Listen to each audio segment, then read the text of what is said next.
ವಾಕ್ಯವನ್ನೆಲ್ಲ ಮೋನದಿ ಕನ್ನಡದಿ ಓದಿಸುವ ಜನರ ವೇದಾಮತಿ ಕೈಲಿಸಿರುವ ಸಾನಿಜ ಗುಣಿಗೆ ಮಣಿಯುವೆನೋ, ಸಾನಿಜ ಗುಣಿಗೆ ಮಣಿಯುವೆನೋ. ನಿಜವನ್ನರಿಯಿಸುವ ಶ್ರೀ ಗುಣಿಯ ಗ್ರಂಥವನ್ನು ನಿಜವಾಗಿ ಕೇಳಿ ನಿಜ ಧರ್ಮಗಳ ಮುಳಗಿಸುವ ಸುಜನರಿಗೆ ನಿತ್ಯ ನಮಿಸುವೆನೋ, ಸುಜನರಿಗೆ ನಿತ್ಯ ನಮಿಸುವೆನೋ. ಬಂದ ಜೀವರಿಗೆಲ್ಲ ಅದ್ವೈತ ಬೋಧಾಜಿ ಸುಧರನಾಗಿ ಕೈದ ಸಿದ್ಧ ಸಿದ್ಧರುಡರಿಗೆ ನತನಪ್ಪೇ, ಸಿದ್ಧರುಡರಿಗೆ ನತನಪ್ಪೇ.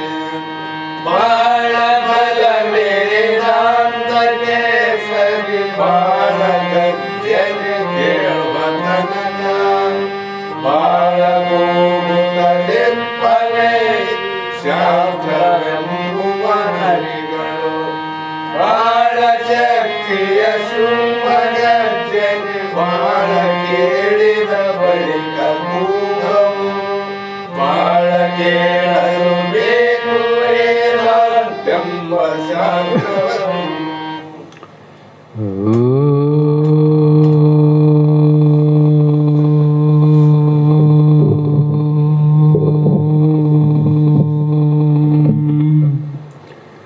कामादि सत्परजगारुढ्याभ्यं विवेक वैराग्य निधि प्रदाभ्यां बोधप्रदाभ्यां धृतमोक्षदाभ्यां नमो नमो श्री गुरु पादुकाभ्यां.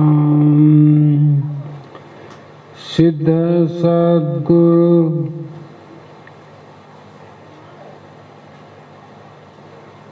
ಶ್ರೀ ಜಗದಾದಿ ಜಗದ್ಗುರು ಸಿದ್ಧಾರೂಢ ಮಹಾಸ್ವಾಮಿಗಳ ಶ್ರೀಪಾದ ಪದ್ಮಗಳಿಗೂ, ಆರೂಢ ಜ್ಯೋತಿ ಶಿವಪುತ್ರ ಮಹಾಸ್ವಾಮಿಗಳ ಶ್ರೀಪಾದಗಳಿಗೂ, ಶ್ರೋತ್ರಿಯ ಬ್ರಹ್ಮನಿಷ್ಠ ಬ್ರಹ್ಮಲೀನ ಸದ್ಗುರು ಬಸವಾನಂದರ ಚರಣ ಕಮಲಗಳಿಗೂ ಅನಂತ ದೀರ್ಘ ದಂಡ ಪ್ರಣಾಮಗಳನ್ನು ಸಮರ್ಪಿಸುತ್ತಾ, ಸದ್ಗುರು ಸಿದ್ಧಲಿಂಗಪ್ಪ ತಾತ ಕಪ್ಪಗಲ್ ಇವರನ್ನು ಮನದೋಳು ಧ್ಯಾನಿಸುತ್ತಾ ತಮ್ಮೆಲ್ಲರಿಗೂ ವಂದಿಸುತ್ತ, ಈ ದಿನ ಶ್ರೀಮನ್ ನಿಜಗುಣ ಯೋಗಿಗಳು ರಚಿಸಿದಂಥ ಪರಮ ಅನುಭವ ಬೋಧೆ ಎನ್ನುವ ಗ್ರಂಥದ 6ನೆಯ ಸಂಧಿಯ 6ನೆಯ ಸೂತ್ರ ಇಂದಿನ ಆಧಾರದ ವಿಷಯವಾಗಿದ್ದು, ನಿನ್ನೆಯವರೆಗೂ ಅತ್ಯಂತ ಪ್ರಾಮುಖ್ಯವಾದ ವಿಷಯವನ್ನು ಆಧಾರವಾಗಿಟ್ಟುಕೊಂಡು ಶ್ರವಣ ಮನನ ನಿಧಿಧ್ಯಾಸ ಇಲ್ಲದೆ ಭವ ಬಂಧ ಅಳಿಯದು ಅನ್ನುವಂಥ ಮಾತನ್ನೇ ಹೇಳಿ, ನಮ್ಮ ಸ್ವರೂಪದ ಜ್ಞಾನವನ್ನು ಮುಚ್ಚಿದಂಥ ಅಜ್ಞಾನ ನಿವೃತ್ತಿಯಾಗಬೇಕಾಗಿದ್ದರೆ ಅದು ಶ್ರವಣ ಮನನ ನಿಧಿಧ್ಯಾಸದಿಂದ ಉತ್ಪತ್ತಿಯಾದ ಜ್ಞಾನವೇ ಬೇಕು ಅಂತ ಹೇಳಿದರು. ಈ ರೀತಿ ಶ್ರವಣವನ್ನು 3 ಮಾಡಬೇಕಂದ್ರು 3 ಮಾಡಬೇಕು. 3 ದೋಷಿದ್ದವರು 3 ಮಾಡಬೇಕು, 2 ದೋಷಿದ್ದವರು 2 ಮಾಡಬೇಕು, 1 ದೋಷಿದ್ದವರು 1 ಮಾಡಬೇಕು. ಇದಕ್ಕೆ ಹಿಂದೆ ಹೋಗಬೇಕು. ಮುಮುಕ್ಷಿಗೆ 3 ಜನ್ಮ, ಅಭ್ಯಾಸಿಗೆ 2 ಜನ್ಮ, ಅನುಭವಿಗೆ 1 ಜನ್ಮ, ಆರೂಢನಿಗೆ ಕೊನೆ ಜನ್ಮ ಅಂತ ಅಲ್ಲಿ ತಂದು ಇಲ್ಲಿದ ಅಲ್ಲಿ ಹೋಗಿ ವಿಚಾರ ಮಾಡಬೇಕದು. ಹಾಗಾಗಿ ಮುಮುಕ್ಷು ಲಕ್ಷಣ ಯಾಕೆ ಒತ್ತಿ ಒತ್ತಿ ಹೇಳ್ತಾರಂದ್ರೆ ಇದು ಮೊದಲನೆಯ ಮುಖ್ಯವಾದ ಮೋಕ್ಷ ಆಪೇಕ್ಷವುಳ್ಳಂಥ ಜೀವಿಯ ಲಕ್ಷಣ. ಇದು ಮೋಕ್ಷದ ಆಪೇಕ್ಷೆ ಆಗಬೇಕಾದ್ರೆ ಮುಕ್ತನ ಲಕ್ಷಣ ಬೇಕಲ್ಲ. ಯಾವುದೇ ಒಂದು ಪ್ರಪಂಚದಲ್ಲಿ ಕೆಲವು ಲಕ್ಷಣಗಳು ಕಾಣದೇ ಇದ್ದರೆ ಆ ಕಾರ್ಯವನ್ನು ಮಾಡಂಗಿಲ್ಲ. ಹುಡುಗ ಹುಡುಗಿಗೆ ಮದುವೆ ಮಾಡ್ತೀವಿ ಅಂದರೆ ಯಾವಾಗ ಮಾಡ್ತೀವಿ? ಹುಡುಗಿಯಲ್ಲಿ ಆ ವಯಸ್ಸಿನ ಲಕ್ಷಣ ಗೊತ್ತಾಗಬೇಕು. ಹುಡುಗನಲ್ಲಿ ವಯಸ್ಸಿನ ಲಕ್ಷಣ ಗೊತ್ತಾದಾಗ ಹುಡುಗಿಗೆ ಹುಡುಗ ಮದುವೆ ನಡೀತದೆ. ಅದರಂತೆ ಇಲ್ಲಿ ಮುಮುಕ್ಷುವಿಗೆ ಲಕ್ಷಣ ಬೇಕಾಗಿಲ್ಲೇನು. ಹಾಗಾಗಿ ವನಿತಾದಿ ವಿಷಯಗಳನ್ನು ವಿಷಯವೆಂದು ಅರಿದನೇ ಮುಮುಕ್ಷಿ ಎನ್ನಿಪ್ಪನು ಇನಿಯೆಡೆ ಅಂತ ಹೇಳಿದರು. ಮೈತ್ರಾದೇವಿ ವನಿತಾದಿ ವಿಷಯಗಳಂದ್ರು. ಇಲ್ಲಿ ಹಿಂದೆ ಹೇಳಿದಂತೆ ವನಿತೆ ಅಂದರೆ ಸ್ತ್ರೀ, ಮತ್ತು ಇನ್ನು ಮುಂದೆ ಇರುವಂಥ ಅನಂತ ಇಹಲೋಕದ ಭೋಗಗಳು. ಸ್ತ್ರೀಯನ್ನಲ್ಲಿ ಧನ ಕನಕ ಎಲ್ಲ ಬಂತು ನೋಡ್ರಿ. ಅಷ್ಟು ಅಲ್ಲದೆ ಮತ್ತೆ ಅವುಗಳನ್ನು ಹೇಗೆ ತಿಳಿದಿರಬೇಕು ಅಂದರೆ ಆ ವಿಷಯಗಳು ವಿಷಯವೆಂದು, ಆ ವಿಷಯಗಳೇನಾವಲ್ಲ ಸ್ತ್ರೀ, ಧನ, ಕನಕ, ಅನಂತ ಶಬ್ದ, ಸ್ಪರ್ಶ, ರೂಪ, ರಸ, ಗಂಧಾದಿ ವಿಷಯಗಳು ಅವೆಲ್ಲ ಹೇಗಿವೆ ಅಂದರೆ ವಿಷಯ ಅಂತ ತಿಳ್ಕೋಬೇಕು. ತಿಳ್ಕೋಕ್ ಬರ್ತದನ್ರಿ ಅಂದರೆ ಬರ್ತದ. ಈಗ ಹಾವು ನೋಡಿದ್ರೆ ಅಲ್ಲಿ ಅಮೃತ ಆದಂತ ಯಾರನ್ನು ತಿಳ್ಕೊಂತಾರೇನು? ಹಾವು ನೋಡಿದ್ರೆ ಗೊತ್ತಾಗ್ತದ ಅದು ವಿಷಯವೆಂದು. ಅದು ಮುಟ್ಟಿದ್ರೆ ಕಚ್ಚುತ್ತದ, ಕಚ್ಚಿದರೆ ಸತ್ ಹೋಗ್ತಾರ ಅಂತ ಗೊತ್ತದ. ಅದನ್ನ ತಿಳಿದವರು ಮತ್ತೆ ಹಾವನ್ನ ಮುಟ್ಟಕ್ಕೆ ಹೋಗ್ತಾರೇನು? ಇಲ್ಲ. ಅದೇ ಪ್ರಕಾರವಾಗಿ ಅವುಗಳ ವಿಷ ಸಮಾನವೆಂದು ತಿಳಿದು ಅವುಗಳನ್ನು ಆಪೇಕ್ಷೆ ಮಾಡಬಾರ್ದಂತ ಅರ್ಥ. ಅವುಗಳ ಆಪೇಕ್ಷೆ ಮಾಡಬೇಡ ಅಂತ. ನೀನು ಮಾಡಿದ್ರೆ ಏನೋ ಬರೋದಿಲ್ಲ, ಮಾಡದೇ ಇದ್ರೆ ಹೋಗೋದಿಲ್ಲ, ಪ್ರಾರಬ್ಧ ಅಂತೂ ನಿನ್ನ ಎಂದೂ ಬಿಡೋದಿಲ್ಲ ಅಂದಾಗ ಯೋಗ ಕ್ರಮಗಳೆಲ್ಲವೂ ಹೇಗೆ ಬರ್ತಾವ ಹೇಗೆ ಹೋಗ್ತಾವಂದ್ರೆ ಯೋಗ ಅಂದರೆ ಬರೋದು, ವಿಯೋಗ ಅಂದರೆ ಹೋಗೋದು. ಯಾರ ರಾಷ್ಟ್ರ ಆಗಲಿ, ರಾಜ ಆಗಲಿ, ರಾಷ್ಟ್ರಪತಿ ಆಗಲಿ ಖಾಯಂ ಅವರೇ ಆರೇನು ಅಂದ್ರೆ ಇಲ್ಲ. ಯೋಗ ಕೂಡಿದಾಗ ರಾಷ್ಟ್ರಪತಿ ಆದರೂ ಯೋಗ ಕಳೆದಾಗ ಮತ್ತೆ ಇಳಿದು ಹೋದ್ರು. ಅದರಂತೆ ಭೋಗಗಳು ಯೋಗಕ್ರಮ. ನಿನ್ನ ಹಣೆ ಬರದಲ್ಲಿ ಏನಾದ ಅದು ಬರ್ತದ, ಏನು ಬರಬಾರದು ಅದು ಬರೋದಿಲ್ಲ. ಅದಕ್ಕಾಗಿ ಬಯಸದಪ್ಪದಲ್ಲಿ ಸಂದ್ರು ನೋಡ್ರಿ. ಆಪೇಕ್ಷೆ ಮಾಡೋದು ಒಳ್ಳೆಯದು, ಅವಿರಬಾರ್ದಂತಲ್ಲ, ಆಪೇಕ್ಷೆ ಮಾಡಬೇಡ ಅಂತ. ಹೀಗೆ ಪ್ರಾರಬ್ಧ ಅನುಸಾರ ಭೋಗಗಳಂತ ತಿಳ್ಕೊಂಡು ಸ್ವಸ್ವರೂಪ ಏನು ಜ್ಞಾನ ಅದಲ್ಲ, ಆ ಜ್ಞಾನದ ವಿಷಯದಲ್ಲಿ ನೀನು ಪ್ರಯತ್ನವನ್ನು ಮಾಡೋದು. ಪ್ರಪಂಚದ ವಿಷಯದಲ್ಲೇ ಪ್ರಯತ್ನ ಮಾಡಂಗಿಲ್ಲ. ಯಾಕ? ಪ್ರಪಂಚ ಪ್ರಾರಬ್ಧಾಧೀನ, ಅಲ್ಲೇನು ಪ್ರಯತ್ನ ಮಾಡೋ ಅವಶ್ಯಕತೆ ಇಲ್ಲ. ಪಾರಮಾರ್ಥ ಪ್ರಯತ್ನಾಧೀನ ಅದ. ಅದಕ್ಕಾಗಿ ಈ ವಿಷಯಗಳಲ್ಲಿ ನೀನು ಎಚ್ಚರಿಕೆಯಿಂದ ಪ್ರಯತ್ನವನ್ನು ಮಾಡು. ಈ ರೀತಿ ಮಾಡಬೇಕು ಅಂತ ಯಾವನು ತಿಳ್ಕೊಂಡನ ಅವನೇ ನೋಡು ಮೋಕ್ಷದ ಆಪೇಕ್ಷೆ ಉಳ್ಳವನು ಅಂತ ಅರ್ಥ. ಅವನ ಲಕ್ಷಣ. ಮದುವೆಗೆ ಬಂದಳಪ್ಪ ಹುಡುಗಿ, ಹೆಂಗ ಲಕ್ಷಣ? ಅದಕ್ಕಾಗಿ ಇವನು ಮೋಕ್ಷಕ್ಕಾಗಿನೇ ಹುಟ್ಟಿ ಬಂದನ ಅಂತ ಗೊತ್ತಾಗ್ತದೆ. ಮೋಕ್ಷಕ್ಕಾಗಿ ಹುಟ್ಟಿದವರು. ವನಜಾಸೆ ಕೇಳು ಮುಮುಕ್ಷು ಮುಂತಾದ ಸುಜನರ ಲಕ್ಷಣವನ್ನು ಒಲಿದು ನಿನ್ನ ಮನದ ಅನುರಾಗ ಅಲರೆ ಪೇಳುವೆನು ಅಖಿಳ ಸನ್ಮುನಿ ಮತವನೇ ವೇದ ವಿಧಿಯಿಂದೆ. ಕಮಲದಂಥ ಮುಖವುಳ್ಳ ಮೈತ್ರಿಯೇ, ನಾನು ಹೇಳುವುದನ್ನು ನೀನು ಕೇಳು. ಕೇಳಕ ಕುಂತಳ. ಈ ಗ್ರಂಥ ಮುಗಿಯೋದ್ರಾಗ 100 ಸಲ ಆದ್ರೆ ಹೇಳ್ಯಾರ ಕೇಳು ಕೇಳು ಕೇಳು. ಮತ್ತೆ ಕೇಳಲಾರ್ದವ್ರಿಗೆ ಕೇಳು ಕೇಳಬೇಕಂತ ಹೇಳೋದು ಅದು ಸತ್ಯ.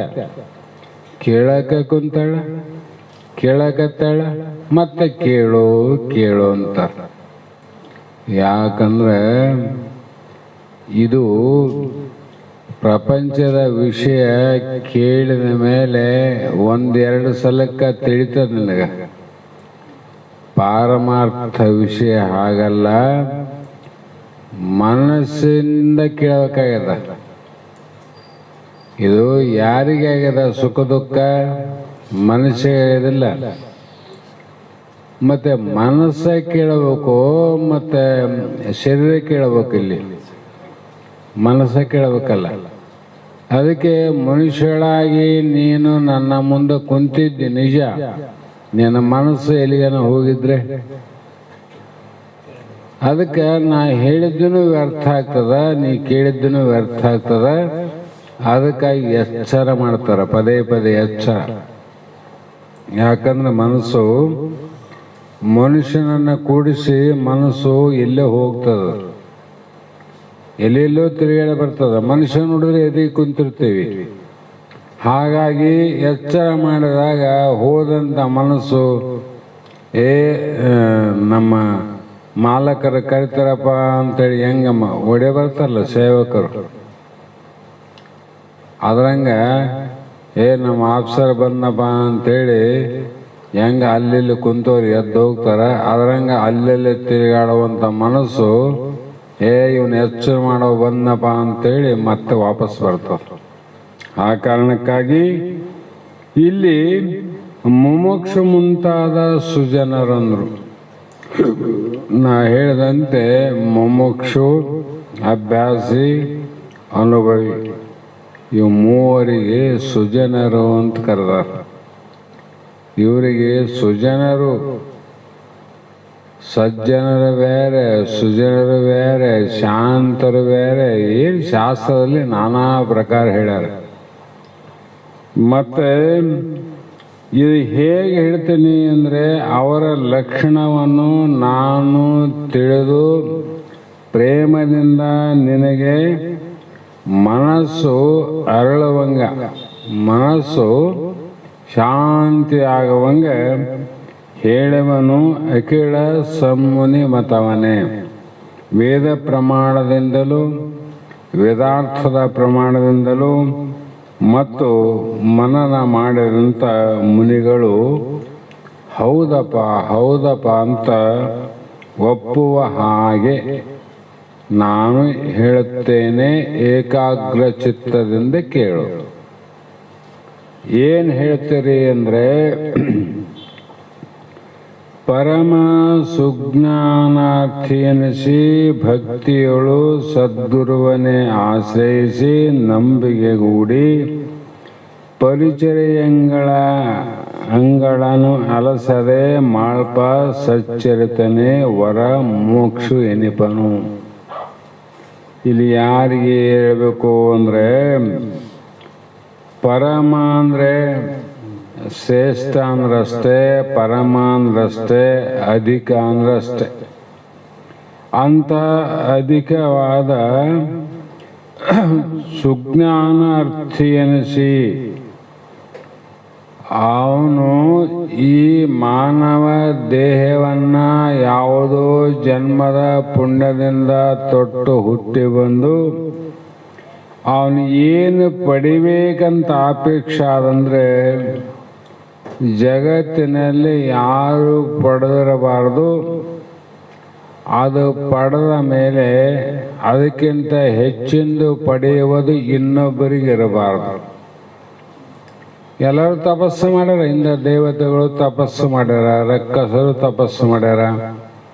ಒಬ್ಬನೇನಾದರೂ ತಪಸ್ಸಿನಿಂದ ವರ ಬೇಡಿದ್ರೆ ಇನ್ನೊಬ್ಬ ತಪಸ್ಸು ಮಾಡಿ ಅವನಿಗಿಂತ ಹೆಚ್ಚಿಂದು ಕೊಡು ಅಂತ ಕೇಳ್ಯಾರ. ಆದರೆ ನಾನು ಕೇಳುವಂಥದ್ದು, ನಾನು ಕೇಳಿದ ಮೇಲೆ ಇದಕ್ಕಿಂತ ಹೆಚ್ಚಿಂದು ಕೇಳುವಂಥದ್ದು ಇರಬಾರ್ದು, ಕೊಡಕ್ಕೆ ಬರಲಾರ್ದಂಥದ್ದು ಇರಬಾರ್ದು. ಅಂಥದ್ದು ಯಾವುದು ಅಂದರೆ ಅದಕ್ಕೆ ಸುಜ್ಞಾನ ಅರ್ಥಿ ಎನಿಸಿ ಅವನೇನು ಬೇಕಾಗ್ಯದ, ಅಪರೋಕ್ಷ ಜ್ಞಾನದ ಅಪೇಕ್ಷೆಯಾಗಿ ಬ್ಯಾರೆ ಏನು ಬೇಕಾಗಿಲ್ಲ. ಅದಕ್ಕೆ ಕರಿಯನ್ನೆತ್ತಡಬಲ್ಲೆ, ಸಿರಿಯನ್ನೆತ್ತಡಬಲ್ಲೆ, ಹಿರಿದಪ್ಪ ರಾಜ್ಯವನ್ನೆತ್ತಡಬಲ್ಲೆ. ನಿಮ್ಮ ಶರಣರ ಸುಳ್ಳೊಡಿಯು ಅರಗಳಿಗೆ ಎತ್ತಡೆ ನಿಮ್ಮನ್ನೆತ್ತೆ ಕಾಣ ರಾಮನಾಥ. ತನ್ನ ಸ್ವರೂಪ ಏನು ಈ ಜನ್ಮದಲ್ಲಿ ತಿಳ್ಕೊಂಡು ಉದ್ಧಾರ ಆಗ್ಬೇಕಂತ ಏನಾದರೂ ಅವನು ಪಡ್ಕೊಂಡಿಲ್ಲ. ಅವನು ಪಡ್ಕೊಂಡಾಗ ಅವನು ಪರಮಾತ್ಮ ಆತನವಿನ ಅವನು ಬೇಡುವನಲ್ಲ, ಬರೀ ನೀಡುವನಾತನ. ಪರಮಾತ್ಮ ಯಾರನ್ನ ಕುರಿತು ತಪಸ್ಸು ಮಾಡಿ ಯಾರನ್ನ ಏನಾದರೂ ಕೇಳಿದ್ದು ಪುರಾಣದಲ್ಲಾಗಲಿ ಆಗಮ ವೇದಗಳಲ್ಲಾಗಲಿ ಕೇಳಿರೇನು? ಯಾಕ? ಅವನು ಪರಮಾತ್ಮ ಅಂದರೆ ಬೇಡಿದವರಿಗೆ ಬೇಡಿದ್ದನ್ನೇ ಕೊಡುವವನೇ ವಿನಃ ಮತ್ತೊಬ್ಬರನ್ನ ಬೇಡುವವನಲ್ಲ. ಅಂದಾಗ ಈ ಸಾಮಾನ್ಯ ಮಾನವನಾಗಿ ಹುಟ್ಟಿ ಸದ್ಗುರುವಿನ ಆಶ್ರಯಿಸಿ ತನ್ನ ದೃಢಪರೋಕ್ಷ ಜ್ಞಾನವನ್ನೇ ಪಡ್ಕೋಬೇಕಂದಾಗ ಅವನೇನತಾನ? ಪರಮಾತ್ಮನತಾನಲ್ಲ. ಮತ್ತು ಅವನಿನ್ನ ಯಾರನ್ನ ಬಿಡಬೇಕು? ಬಿಡೋದಿಲ್ಲ ಅಂತ ಅರ್ಥ ಇದಲ್ಲ. ಹಾಗಾಗಿ ಆತ ಭಕ್ತಿಯಳು, ಅವನ ಲಕ್ಷಣ ಹೇಳ್ತಾರೆ. ಭಕ್ತಿಯಳು ಅಂದರೆ ಅತ್ಯಂತ ಪ್ರೇಮದಿಂದ ಸದ್ಗುರುಗಳನ್ನು ಆಶ್ರಯಿಸಿ. ಇಲ್ಲೇ ಸಮಸ್ಯೆ ಬರ್ತದೆ, ಶಾಸ್ತ್ರಗಳಲ್ಲಿ ಬರೋ ಸಮಸ್ಯೆ ಇಲ್ಲಿ. ಸದ್ಗುರುಗಳನ್ನು ಆಶ್ರಯಿಸಿ, ಗುರುಗಳನ್ನು ಆಶ್ರಯಿಸಿ ಅಂತ ಹೇಳಿಲ್ಲ. ಸದ್ಗುರುವಿನ ಆಶ್ರಯಿಸಿ ಅಂದರೆ ಸದ್ಗುರು ಪರಮೇಷ್ಠಿ ಅಂತ ಇಂದು ಹೋಗೋದಲ್ಲ. ಹಾಗಾಗಿ ಆತನೇ ಗುರು ಬ್ರಹ್ಮ, ಗುರು ವಿಷ್ಣು, ಗುರುದೇವೋ ಮಹೇಶ್ವರ, ಗುರು ಸಾಕ್ಷಾತ್ ಪರಬ್ರಹ್ಮ.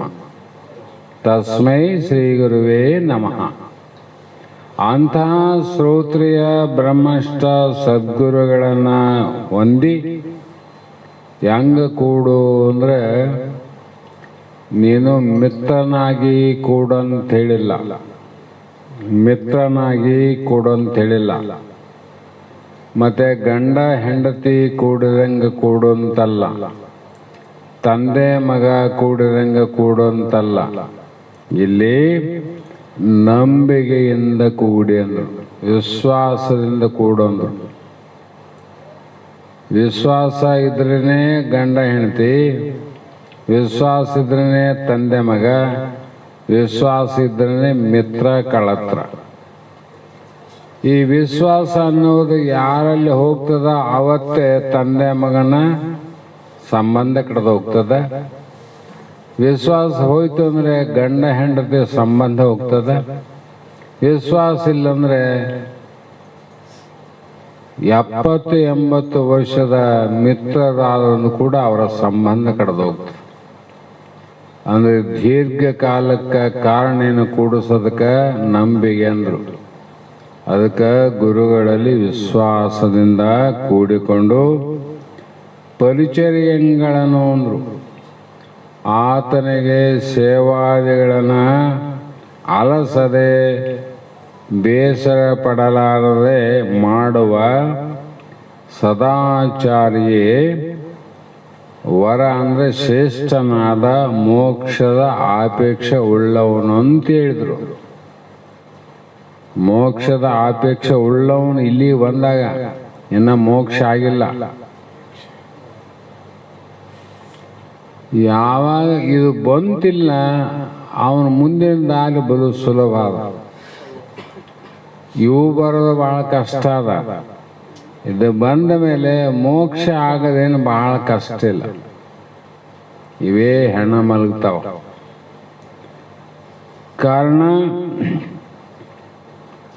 ಎಂಜಲಿಸಿದೊಡೆ ಎಂತೂ ನಂಜು ಕೊಲ್ಲುವುದು ಕೊಲಗುಂ ಜಗತ್ರಯವನು ಈ ವಧುವೆಂಬ ನಂಜು ನೆನಹು ಮಾತ್ರದಿಂದವೇ ಎಂದು ಅದನ್ನು ಉಳಿದು ಅಂಜದಿರ್ಪವನೇ ಮೋಕ್ಷಾರ್ಥಿಯು ಅಂತ ವಿಷಯವನ್ನು ಹೇಳ್ತಾರೆ. ನಂಜು ಅಂದ್ರೆ ವಿಷಯ ಅಂತಿಲ್ಲ, ನಂಜಾಗಿದ್ರೆ ಅವರಿಗೆ ಅಂತ. ಆ ನಂಜು ಹೇಗಿರ್ತದಂದ್ರೆ ಎಂಜಲಿಸಿದೊಡೆ, ಆ ನಂಜು ಅನ್ನೋದು ಸ್ವಲ್ಪ ನೆಕ್ಕಿದ್ರೆ ಸಾಕು ಅವ್ನು ಕೊಲ್ಲೇ ಬಿಡ್ತದ. ನಂಜು ಅಷ್ಟು ವಿಷ ಇರ್ತದೆ. ವಸ್ತು ಅಷ್ಟು ವಿಷ ಇಲ್ಲದೆ ಇದ್ರೆ ಇರಬಹುದು. ಆ ನಂಜು ಅನ್ನುವುದು ಮಾತ್ರ ಸ್ವಲ್ಪ ನಾಲಿಗೆ ನೆಕ್ಕಿಬಿಟ್ರೆ ಸಾಕು, ಕೊಲ್ಲೇ ಬಿಡ್ತದೆ. ಅದೇ ಪ್ರಕಾರ ಹೇಗೆ ಸಂಹಾರ ಮಾಡುವುದು ಹಾಗೆಯೇ ಈ ವಧುವೆಂಬ ನಂಜು ಅಂದ್ರು. ಇಲ್ಲಿ ವಧು ಅಂದ್ರೆ ಸ್ತ್ರೀ ಅಂತ ಅರ್ಥ. ಸ್ತ್ರೀ ಅಂತ ಅರ್ಥ ಆಯ್ತು. ಸ್ತ್ರೀ ಅಂದ್ರೆ ಯಾರಿಗೆ ಅನ್ಬೇಕು ವಿಚಾರ ಮಾಡ್ಬೇಕು. ಇಲ್ಲ ಶಾಸ್ತ್ರ ಕಟ್ಟೋತಾವ, ದಾರಿ ಕಟ್ಟೋತಾವ. ಸ್ತ್ರೀ ಅಂದ್ರೆ ಪರಸ್ತ್ರೀ ಅಂದ್ರು. ಪರವಧುವಿನ ಕೂಟ, ಅನ್ಯರ ವಿತ್ತಾಪ, ಅಭಕ್ಷ ಸೇವನೆ, ಅಹಿಂಸೆ, ಇವು 4 ಅಂತ ಬರ್ದಾರಲ್ಲಿ. ಅಲ್ಲಿಗೆ ಹೋಗ್ಬೇಕು. ಇಲ್ಲಂದ್ರೆ ನಾವೆಲ್ಲರೂ ಹೆಂಡ್ರ ಮಕ್ಕಳನ್ನ ಬಿಡ್ಬೇಕಾಗ್ತದ ನೋಡ್ರಿ. ಸರಿಯಾಗಿ ಅರ್ಥ ಮಾಡ್ಲಂದ್ರೆ ಬಿಡಬೇಕಾಗ್ತದ. ಶಾಸ್ತ್ರ ಹಿಂಗಿಡವಲ್ಲಪ್ಪ ಅಂತೇಳಿ. ಅದಕ್ಕೆ ನಂಜು ಅಂದ್ರೆ ಪರಸ್ತ್ರೀ ಅಂತ, ವಧು ಅಂದ್ರೆ ಪರಸ್ತ್ರೀ. ರಾವಣಿಗೆ ಯಾಕೆ ಬಂತು? ಪರಸ್ತ್ರೀಯಿಂದನೇ. ಮುಟ್ಟಿ ಕೆಟ್ಟ ರಾವಣ, ಮಾತನಾಡಿ ಕೆಟ್ಟ ದುರ್ಯೋಧನ,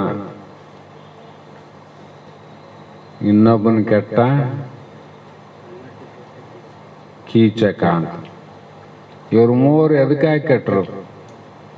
ಹೆಣ್ಣಿಗಾಗಿಲ್ಲ, ತಮ್ಮ ಹೆಂಡ್ರಿಗಾಗಿ ಕೆಟ್ರನ್ನ ಅವ್ರು. ಪರಸ್ತ್ರೀಯರ ಮೇಲೆ ಇವೆಲ್ಲ ಮಾಡಕ್ ಹೋದ್ರು ಕೆಟ್ಟೋದ್ರಂತ. ಅದೇ ರೀತಿ ಈ 3 ಲೋಕನು ಕೊಲ್ಲುವುದು ಅಂದ್ರು. ಇದು ಸಾಮಾನ್ಯ ಅಲ್ಲ. ವಧು ಎಂಬುದು ವಿಷಯ 3 ಲೋಕ, ಪಾತಾಳ ಲೋಕದವರು ಹಾಳಾಗಿ ಹೋಗ್ರಿ ಹೆಣ್ಣಿಗಾಗಿ, ಮತ್ತೆ ಮರ್ತ ಲೋಕದವರು ಹೆಣ್ಣಿಗಾಗಿ ಕೆಟ್ಟವರು ಬಹಳ ಮಂದಿ ಯಾರ. ಅವ್ರದ್ದು ನಮ್ಮದು ಬಿಡೋಣ ಬಾ. ದೇವಲೋಕದಲ್ಲಿದ್ದವ್ರ ಗತಿ ಏನಾಯ್ತು? ದೇವೇಂದ್ರನ ಗತಿ ಏನಾಯ್ತು? ಚಂದ್ರನ ಗತಿ ಏನಾಯ್ತು? ಎಷ್ಟು ಮಂದಿ ವಿಚಾರಗಳಾವ. ಅವರೆಲ್ಲ ನಾನಾ ರೀತಿಯ ಶಾಪಕ್ಕೆ ಒಳಗಾಗಿ ಪಡಬಾರದ ಕಷ್ಟವನ್ನು ಪಟ್ಟರು ಅಂದಾಗ ಈ ರೀತಿ ಅವುಗಳನ್ನು ತಿಳಿದು ಅವುಗಳ ಆಪೇಕ್ಷೆಯನ್ನ ಮಾಡೋದು ಬಿಡಂದ್ರವ್ರು. ಅವುಗಳ ಆಪೇಕ್ಷೆ ಬಿಡೋದಿಲ್ಲಿ ಬಿಟ್ಟು ಅಂಜದಿರ್ಪನೆ. ಬೆಟ್ಟ ಮೇಲೆ ಭಯ ಬರಬಾರ್ದು. ಮತ್ತೆ ಬೆಟ್ಟ ಮೇಲೆ ಪುನಃ ಎರಗದಿರ್ಪದೆ ವೈರಾಗ್ಯ ಅಂದರ. ವೈರಾಗ್ಯಕ್ಕೆ ಕಾರಣಗಳು ಬೆಳೆದಾರ ಅವರು. ಬೆಟ್ಟ ಮೇಲೆ ಮತ್ತೆ ಅದು ಕೂಡಬಾರ್ದು. ಮತ್ತೆ ನನಗೆ ಯಾಕ್ರೆ ಅದು ಬಿಟ್ಟ ಮೇಲೆ ಮೈ ಕೈ ಒಂದು ನಮನೆ ಹಾಕತ್ತದ, ಭಯ ಭೀತಿ ಆಗ್ತದ ಅಂತ ಬಿಟ್ರೆ ಮತ್ತೆ ಅದಕ್ಕೆ ಹೋಗವು ನೀನು. ಅಂಜಬಾರ್ದು ಅಂದ್ರೆ. ಈ ರೀತಿ ಇದ್ದವನೇ ಮೋಕ್ಷದ ಆಪೇಕ್ಷೆ ಉಳ್ಳವನು. ಇನ್ನೊಂದು ಲಕ್ಷಾರ್ಥಕ್ಕೆ ಹೋಗ್ಬೇಕೀಗ. ಇದು ವಾಚಾರ್ಥ. ಶಾಸ್ತ್ರ ಬಹಳ ವಿಡಂಬನೆ ಅವ. ಲಕ್ಷಾರ್ಥದಲ್ಲಿ ಮೋಕ್ಷದ ಅಪೇಕ್ಷೆ ಉಳ್ಳಂತ ಒಬ್ಬ ಜಿಜ್ಞಾಸು ಮೋಕ್ಷಾರ್ಥಿ ಅವನು ನಾನು ದೃಢಪರೋಕ್ಷ ಜ್ಞಾನವನ್ನು ಪಡೆದುಕೊಂಡು ಜನನ ಮರಣವನ್ನು ಕಳೆದುಕೊಂಡು ಮುಕ್ತನಾಗಲೇಬೇಕು ಅಂತ ಅಪೇಕ್ಷೆ ಇದ್ದವನಿಗೆ ಮಧ್ಯದಲ್ಲಿ ವಿಯೋಗ ಆಗ್ತಾವ. ವಿಯೋಗ ಅಂದರೆ ಗಂಡ ಮೋಕ್ಷಾಪೇಕ್ಷೆ ಅದು ಹೆಣ್ಣಲ್ಲ ಗಂಡಲ್ಲ, ಜೀವ ಅಂದ್ರದು. ಅದು ಸ್ತ್ರೀವಾಚಕ ಪುರುಷವಾಚಕ ಅಲ್ಲ, ಜೀವವಾಚಕ. ಆ ಜೀವ ಹೆಣ್ಣಿನಲ್ಲಿಲ್ಲೇನು ಗಂಡಿನಲ್ಲಿಲ್ಲೇನು? ಮತ್ತೆ ಪುರುಷವಾಚಕ ಅನ್ಕೊಂಡ್ರೆ ಗಂಡ್ಮಕ್ಳಿಗೆ ಅಷ್ಟೇ ಮೋಕ್ಷ ಬೇಕಾದ್ರೆ ಹೆಣ್ಣು ಮಕ್ಕಳಿಗೆ ಆಶಿಲ್ಲ ಅಂತ ಅರ್ಥ ಆಗ್ತದೆ. ಅದು ಜೀವವಾಚಕ. ಅಂಥ ಜೀವಿಗಳಿಗೆ ಮಧ್ಯದಲ್ಲಿ ಬಹಳ ಚಂದ ನಡೀತಿತ್ತು, ಮೋಕ್ಷದ ಅಪೇಕ್ಷೆ ನಡೆದಿತ್ತು. ಒಂದು ವೇಳೆ ಗಂಡ ಸಾಯಬಹುದು, ಹೌದಿಲ್ಲ, ಹೆಣ್ತಿನೂ ಸಾಯ್ಬೋದು. ಆವಾಗ ಆಕಿ ಇದ್ರೆ ಭಾಳ ಚಲೋ ನಡ್ತಿತ್ತಪ್ಪ, ಆಕಿ ಇಲ್ಲಂದ್ರೆ ಹೆಂಗ ಮಾಡೋದಂತ ಎದೆ ಹೊಡೆದಿಲ್ಲ, ಹೋದಿ ನೋಡಿ ನೀನು ಆ ಕಡೆ, ಹಂಗ ಅರ್ಥ ಮಾಡ್ಬೇಕಾದ. ಅದಂಗ ಇರ್ತಾವ, ಹೇಳಕ್ಕಾಗಲ್ಲ. ನೀನು ಮುಕ್ತ ಆಗತನ ನೀನು ಸೇವೆ ಮಾಡ್ಕೊಂತಿರ್ತೀನಪ್ಪ ಅಂತ ಹೆಂಡತಿ ಬಂದಿಲ್ಲ. ನೀನು ಮುಕ್ತ ಆಗತನ ನಾನು ನೀನು ಜೋಡಿ ಇರ್ತವಂತೇಳಿ ಇಬ್ಬರು ಕೇಳಿ ಹುಟ್ಟಿಲ್ಲ. ಒಂದೇ ದಿನ ಇಬ್ಬರು ಸಾಯೋದಿಲ್ಲ, ನಡುವ ಕೂಡವ ನಡುವ ಅಗಲ್ತಾವ. ಅಂಥ ಸಂದರ್ಭದಲ್ಲಿ ನಿನಗೆ ಅನುಕೂಲ ಇತ್ತು, ಇಲ್ಲಂತಲ್ಲ. ನಿನಗೆ ಮನೆಯಲ್ಲಿ ಆಗಲಿ ಮಠದಲ್ಲಿ ಆಗಲಿ ಈ ಯಾವ ಸಂದರ್ಭಕ್ಕೆ ಅನುಕೂಲ ಇತ್ತು, ಆ ಅನುಕೂಲ ಮಾಡುವಂಥ ಒಬ್ಬ ವ್ಯಕ್ತಿ ಹೋದಾಗ ಜೀವ ಡಬ್ಬ ಅಂತದ, ಎದೆ ಹೊಡಿತಾರ.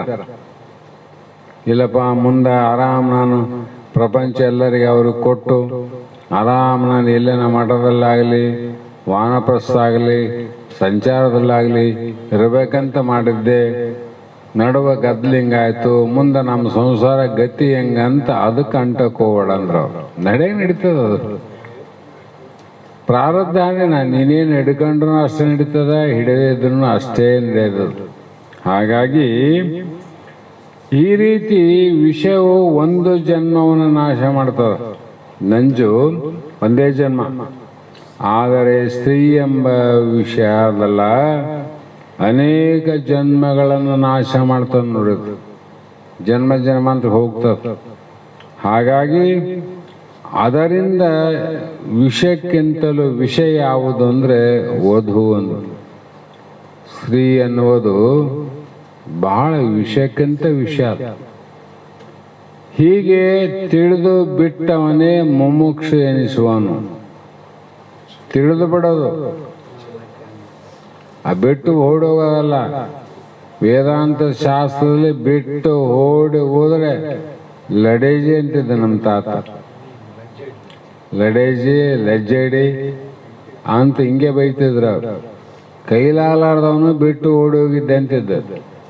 ಹೆಂಡನ ಮಕ್ಕಳ ಸಾಕೋದಾಗಲಾರ್ದ ಮತ್ತೆ ಆ ಸಂಸಾರವನ್ನು ಜಾಣನಾಗಿ ಮಾಡುವಂಥ ಬುದ್ಧಿ ನಿನ್ನಲ್ಲಿ ಇಲ್ಲದ ಕಾರಣ ಸಂಸಾರ ಭಾರ ಆಗದಂತ ಓಡೋದ್ವಿನ ಹಿಂದಿನವ್ರು ಹೆಂಗ್ ಮಾಡ್ಯಾರ?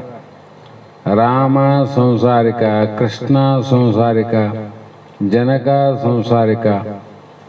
ಇದು ಇತಿಹಾಸ ತೆಗೆದ್ರೆ ಸಂಸಾರಿಕರಲ್ಲಿ ಜೀವನ್ಮುಕ್ತರಾದವರೇ ಬಹಳ ಮಂದಿ ಯಾರ ಜ್ಞಾನಿಗಳು, ಬಹಳ ಮಂದಿ. ಉಳಿದದ್ರಾಗ ಇಲ್ಲಂತ ಅರ್ಥ ಅಲ್ಲ. ಹಾಗೆ ವಿಷಯವೆಲ್ಲವನು ದುರ್ವಿಷಯವೆಂದು ಕಂಡ ನಿರ್ವಿಷಯ ಮುಮುಕ್ಷನು ಮುಕ್ತಿ ವಿಷಯಗಳು ಎಂದು ನೀನು ಒಲವಿಂದ ತಿಳಿಯುವುದು ಬಿಸದಾಸೆ ಮೈತ್ರಿ ನಿಜವಿದು. ನಾ ಹೇಳ್ತಕ್ಕಂಥ ಮಾತು ಸತ್ಯವಾದದ್ದು. ಆ ಕಾರಣದಿಂದ ವನಿತಾದಿ ವಿಷಯವೆಲ್ಲ ಮೊದಲು ಹೇಳವಿಲ್ಲ, ಎಲ್ಲಷ್ಟು ಹೋಗೋದು. ಆ ಎಲ್ಲ ವಿಷಯಗಳೆಲ್ಲವೂ ನಿನಗ ಹಿತ ಅಲ್ಲ, ಅಹಿತ. ನಿನಗ ಒಳ್ಳೇದು ಮಾಡಕ್ಕೆ ಬಂದಿಲ್ಲವು, ಕೆಟ್ಟದ್ದು ಮಾಡಕ್ಕೆ ಹುಟ್ಟ್ಯಾವವು. ಹಾಗಾಗಿ ಅವುಗಳನ್ನು ಅಹಿತ ಅಂತ ತಿಳ್ಕೊ. ಎಂದೂ ನನಗೆ ಅನುಕೂಲವಾದುವಲ್ಲ, ಎಂದೂ ನನಗೆ ಸುಖ ಶಾಂತಿ ನೆಮ್ಮದಿಯನ್ನು ಕೊಡುವವಲ್ಲ, ಮತ್ತೆ ದುಃಖವನ್ನೇ ಕೊಟ್ಟು ಹೋಗುವವು ಅಂತ ತಿಳಿದು ಅವುಗಳನ್ನು ಬಂದ್ರೆ ಬರಲಿ, ನೀನು ಬಯಸಕ್ಕೆ ಹೋಗ್ಬೇಡಂದ್ರು. ಅವರು ಬರೋದು ಬೇರೆ, ಬಯಸೋದು ಬೇರೆ. ಬರೋದು ಯಾಕೆ ಬರ್ತಾವ? ಬಾರದು ಬಪ್ಪದು. ಹಿಂದಿನ ಜನ್ಮದ ಕರ್ಮ ಅನುಸಾರವಾಗಿ ನಿನಗೆ ಈ ಜನ್ಮದಲ್ಲಿ ಏನು ಬರಬೇಕು ಅದು ಬರದೇ, ಏನು ಬರಬೇಕು ಅದು ಬರ್ತಾವ. ಒಂಚೂರು ಉಳಿಯಂಗಿಲ್ಲ, ಎಲ್ಲ ಬರ್ತಾವ. ಅವನ್ನ ಯಾಕೆ ವಿಚಾರ ಮಾಡ್ಕೋತೀನಿ ನೀನು? ಆದರೆ ಇಷ್ಟೆಲ್ಲ ತಿಳಿದು ಬರೋವನ್ನೇ ಗೆದಿಲಿಕ್ಕೆ ಭಾಳ ಕಷ್ಟ ಅದ. ಬರಲಾರ್ದವನ್ನ ಮತ್ತೆ ಯಾಕೆ ಬಯಸಕೋತಿದ್ದೆ ಅಂತರ ಮಹಾತ್ಮರು. ಬಂದದ್ದನ್ನ ಉಣದೇ ಕಷ್ಟ ಆಗ್ಯದ, ಬರಲಾರ್ದನ್ನ ಮತ್ತೆ ಉಂಡು ಎಷ್ಟು ಕಷ್ಟಪಡ್ಬೇಕಂತ ಮಾಡಿದ್ದಿ. ಆ ಕಾರಣ ಅವುಗಳನ್ನು ಬಯಸದೆ ಮತ್ತೇನು ಬಯಸ್ಬೇಕ್ರಿ? ಅವುಗಳೆಲ್ಲ ಪ್ರೀತಿಯನ್ನ ಬಿಡು. ಈ ಒಂದು ಮೋಕ್ಷದ ವಿಷಯದಲ್ಲಿ ಪ್ರೀತಿ ಉಳ್ಳವನಾಗು, ಇವನೇ ಮುಮುಕ್ಷು ಎನಿಸುವನು. ಇವರೇ ನೋಡು ಮುಮುಕ್ಷುಗಳು. ಅದಕ್ಕಾಗಿ ವನಿತೆಯ ಬಗ್ಗೆ ಇನ್ನಷ್ಟು ಮಹಾತ್ಮ ಇರ್ತಾರೆ, ಸ್ತ್ರೀ ಬಗ್ಗೆ.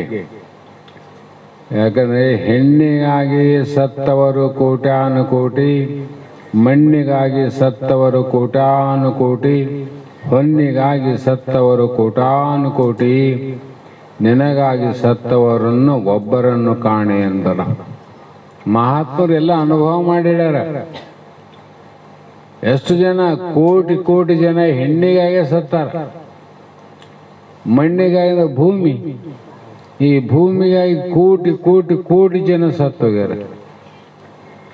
ಹೊನ್ನು ಅಂದ್ರೆ ಬಂಗಾರ, ಇವಕ್ಕೆಲ್ಲವೂ ಕೂಡ ಕೋಟಿ ಕೋಟಿ ಜನ ಸತ್ತು ಹೋಗ್ಯಾರ. ಆ ಜನರಲ್ಲಿ ನೀನು ಹಂಗ ಸತ್ತು ಹೋಗ್ಬೇಡ. ನಿನಗಾಗಿ ಸತ್ತವರು ಯಾರು? ಪರಮಾತ್ಮ ಹೆಣ್ಣು ನೀನೇ ಮಾಡಿದ್ದಿ, ಹೊನ್ನು ನಿಂದೆ, ಮಣ್ಣು ನಿಂದೆ. ನೀ ಮಾಡಿದ ವಸ್ತುಗಳಿಗಾಗಿ ಕೋಟಿ ಕೋಟಿ ಕೋಟಿ ಕೋಟಿ ಜನ ಸತ್ತೋಗ್ಯಾರ ಕಂಡೆ. ಮಾಡಿದವ ನೀನಿದ್ದಿಲ್ಲ, ನಿನಗಾಗಿ ನೋಡ್ಬೇಕಂದ್ರೆ ಸತ್ತವರನ್ನು ಆರು ಕಾಣೆ ಅಂದ್ರು. ಆ ವಚನ ಒಳಾರ್ಥದು. ಅವನ್ನ ಬಿಟ್ಟು ಇವನು ಮಾಡಿದ್ರೆ ಹೆಂಗಿರ್ಬೇಕಂತ ನೋಡಕ್ಕೆ ಯಾವನು ಹೊಂಟನ ಅವನು ಮುಮುಕ್ಷು. ಅವನು ಪ್ರಾರಂಭದಿಂದ ಇವನು ಮಾಡಬೇಕಾದ್ರೆ ಒಂದು ದೈವ ಶಕ್ತಿ ಇರಲೇಬೇಕು. ಆ ದೈವವೇ ದೇವರಾದ, ಅದೇ ಪರಮಾತ್ಮ ಅದ, ಅದಕ್ಕೆ ಪರಬ್ರಹ್ಮ ಅದ. ಅದು ಹೇಗಾದಂತ ವಿವೇಕಶಾಲಿಯಾಗಿ ವೈರಾಗ್ಯಾಗಿ ಸಾಧನ ಚತುರ್ಶಯ ಸಂಪನ್ಭರಿತನಾಗಿ ಒಂದು ಸದ್ಗುರುವಿನ ಕೂಡಿಕೊಂಡು ಆ ಭಗವಂತನನ್ನು ತಿಳಿಲಿಕ್ಕೆ ಹೋದ. ತಾನೇ ಭಗವಂತ ಅದ. ಯಾಕ? ಬ್ರಹ್ಮ ವಿದ್ವೈ ಬ್ರಹ್ಮ ಭವತಿ. ಬ್ರಹ್ಮವನ್ನು ತಿಳಿಯಕ್ಕೆ ಹೋದವನು ಬ್ರಹ್ಮನೇ ಆತನಿಲ್ಲ. ಒಂದು ಯಾವುದನ ಸಮುದ್ರದಲ್ಲಿ ಉಪ್ಪು ಸಮುದ್ರ ಹೇಗಾದಂತ ನೋಡಕ್ ಹೋಯ್ತಂತ. ಆ ಸಮುದ್ರ ನೋಡಕ್ ಹೋದ ಉಪ್ಪು ಸಮುದ್ರದ ಉಪ್ಪಿನಂತೆ ಆಗ್ತದ, ಮತ್ತೆ ಬೇರೆ ಆಗ್ತದಲ್ಲಿ. ಅದು ತನ್ನ ಮೂಲ ಸ್ವರೂಪ. ಅಲ್ಲಿ ಸಮುದ್ರ ನೀರಿನಾಗ ಉಪ್ಪು ಸಿಗೋದಿಲ್ಲ, ಉಪ್ಪಿನ ರುಚಿಯ ನೀರು ಸಿಗ್ತದ, ಅಲ್ಲಿ ಕರಗಿ ಹೋಗೋದಿಲ್ಲ. ಅದಕ್ಕೆ ಜೀವಾತ್ಮ ಬ್ರಹ್ಮನಲ್ಲಿ ಕರಗಿ ಹೋಗ್ತಾನ. ಹೆಂಗ ಕರಗ್ತಾನ ಅಂದ್ರೆ ಕಷ್ಟ. ಅದಕ್ಕೆ ಒಂದೇ ಹೇಳ್ಬೋದು, ಕರ್ಪೂರ ಕರಗಿದಂತೆ. ಎಲ್ಲವೂ ಕರಗ್ತಾವ, ಏನನ್ನ ಒಂದಿಷ್ಟು ಬಿಟ್ಟ ಹೋಗ್ತಾವ, ಕಡೆಗೆ ಬೂದಿನ ಇರ್ತದ. ಅಲ್ಲಿ ಬೊಟ್ಟಿಡಲು ಬೂದಿ ಸಾಯಿಲ್ಲ ಉಂಟು. ಸ್ವಲ್ಪ ಹಿಂಗೆ ತಗೊಂಡು ಬೊಟ್ಟು ಹಚ್ಕೊಂತೀನಿ, ಎಷ್ಟು ಬೆಟ್ಟದಷ್ಟು ಕರ್ಪೂರ ಸುಡಲು ಅಂದ್ರು. ಒಂದು ಕಟ್ಟಿಗೆ ಸುಟ್ಟಿ ಅಂದ್ರೆ ಇಷ್ಟು ಇಡ್ಲಿ ಇಷ್ಟು ಬೂದಿ ಸಿಗ್ತದ. ಹೌದಿಲ್ಲ? ಒಂದು ಕಾಗದ ಸುಟ್ಟರೆ ಒಂದಿಷ್ಟು ಬೂದಿ ಸಿಗ್ತದ, ಇಷ್ಟೇ ಕಾಗದ. ಆದರೆ ಬೆಟ್ಟದಷ್ಟು ಕರ್ಪೂರ ಸುಡಲು ಬೊಟ್ಟು ಇಡಲು ಬೂದಿ ಇಲ್ಲ ಸರ್ವಜ್ಞ ಅಂತ ಸರ್ವಜ್ಞ ವಚನದಾಗ ಹೇಳ್ತಾರೆ. ಅದೆಂಗೆ ತನ್ನ ಕುರು ಇಲ್ಲದೆ ಕರಿಗೋಗಿದಿಲ್ಲ, ಅದರಂತೆ ಜೀವ ಅಲ್ಲಿ ತನ್ನ ಕುರುಹು ಇಲ್ಲದೆ ಪರಮಾತ್ಮನಾದ. ಅಲ್ಲಿ ಎಲ್ಲಿ ನೋಡುತ್ತೆ ಕರ್ಪೂರ, ಏನು ಕೋಣೆ ಇಲ್ಲ ಅಂತ, ಲಕ್ಷಣ ಇಲ್ಲ ಅಂತ. ಹಾಗೆ ಇಲ್ಲಿ ಸುರೇ ಗುಡಿದಲ್ಲದೆ ಮೊರಳ ಎನಿಸದು, ಓದು ಸುರೇ ನೋಡಿ ನುಡಿಸಿ ನೆನೆವರು, ಪಿರಿದು ವಿಕಟತೆಗೊಳಿಪದು ಅದರಿಂದವೇ ಅವನೆಂದು ವರಿಸದ ಆತನೇ ಮುಕ್ತಿರತನಕ್ಕೂ. ಎಷ್ಟು ಪ್ರಮಾಣ ಚಂದ ಕೊಡ್ತಾರೆ ನಿಜಗೊಂಡು ಅಂದ್ರೆ, ಸುರೇ ಗುಡಿದಲ್ಲದೆ, ಸುರೇ ಅಂದ್ರೆ ಮಧ್ಯ. ಅವು ಬ್ರ್ಯಾಂಡ್ಗಳು ಎಷ್ಟೇ ಥರ ಇರಲಿ, ಯಾವುದು ಕುಡಿದ್ರು ಕೂಡ ಅದೇನಾಗ್ತದೆ ಅಂದ್ರೆ ಭ್ರಮೆ ಆಗ್ತದೆ, ನಶೆ ಆಗ್ತದೆ. ಯಾವುದನ್ನು ಕುಡೀನಿ, ಕೆಮ್ಮತ್ತನ್ನು ಕುಡಿದ್ರೆ ಭ್ರಮೆ ಆಗ್ತದ, ಕಡಿಮೆ ಬೆಲೆ ಹಿಡಿದು ಕುಡಿದ್ರೆ ಆಗೋದಿಲ್ಲ ಅಂತಲ್ಲ, ಯಾವುದನ್ನು ಕುಡಿ ಭ್ರಮೆ ಆಗ್ತದೆ. ಅದು ಭ್ರಮೆಗೊಳಿಸ್ತದೆ. ಯಾವಾಗ ಅಂದ್ರೆ ಕುಡಿದಾಗ ಮಾತ್ರ, ಕುಡಿಲಾರ್ದಾಗ ಯಾರಿಗೆ ಭ್ರಮೆ ಆಗೋದಿಲ್ಲ. ಅದಕ್ಕೆ ಎಷ್ಟೊತ್ತನೇ ಕುಡಿದ್ರಪ್ಪ ಅವನು ಮಾತಾಡೋದು ಬೇಡ ಅಂತಾರೆ. ಅದು ಕುಡಿಲಾರ್ದಾಗ ಚಲೋ ಮನುಷ್ಯನೇ, ಕುಡಿದಾಗ ಅವನು ಭ್ರಮೆ ಒಳಗಾಗ್ತಾನ. ಅದಕ್ಕಾಗಿ ಆ ಸಮಯಕ್ಕೆ ಬಿಟ್ಟು ಉಳಿದ ಸಮಯದಲ್ಲಿ ಮತ್ತೆ ಅದನ್ನಲ್ಲಿಗೆ ಹೋಗ್ತಾರೆ. ಕುಡ್ದಾಗಷ್ಟೇ ಕೆಟ್ಟತ್ನಪ್ಪ, ಕುಡ್ಲಿಲ್ಲ ಅಂದ್ರೆ ಭಾಳ ಚಲೋ ಮನುಷ್ಯ ಅಂತೀವಿ. ಅನುಭವ ಅದಿಲ್ಲ ಅಂದ್ರೆ ಕುಡಿದ್ರೆ ಭ್ರಮೆ ಆಗ್ತಂತ ಅರ್ಥ. ಆದರೆ ಈ ವಧು ಸೂರೆ ಅಂದ್ರು, ವಧು ಅಂದ್ರೆ ಸ್ತ್ರೀ ಎಂಬ ಮಧ್ಯ ಇದ್ದಂಗ, ಸ್ತ್ರೀ ಹೆಣ್ಣು. ಕುಡಿಯದಿದ್ದರು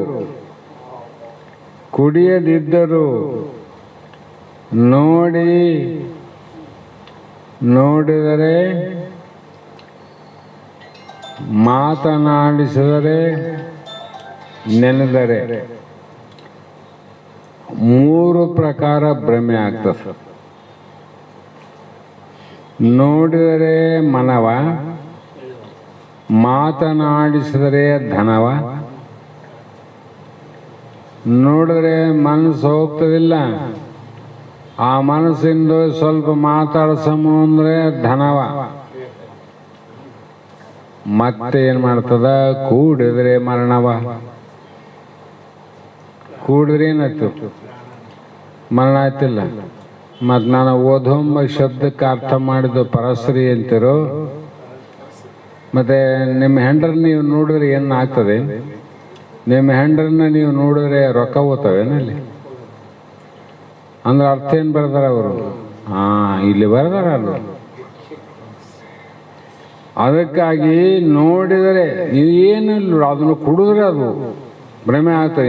ಬರೀ ನೋಡಿದ್ರೆ ಭ್ರಮೆ ಆಗ್ತದ, ಮಾತಾಡಿಸಿದ್ರೆ ಭ್ರಮೆ ಆಗ್ತದ, ಕೂಡಿದ್ರೆ ಮರಣನೇ, ಹೊಗೆ ಬಿಟ್ಟಿದ್ದೀನಿ ಹಾಳಾಗಿ. ಹೀಗೆ ಆದ್ದರಿಂದ ಮೂರು ರೀತಿ ಭ್ರಮೆಯನ್ನು ಉಂಟು ಮಾಡಬಹುದು ವಧು ಎಂಬ ಸುರೆ.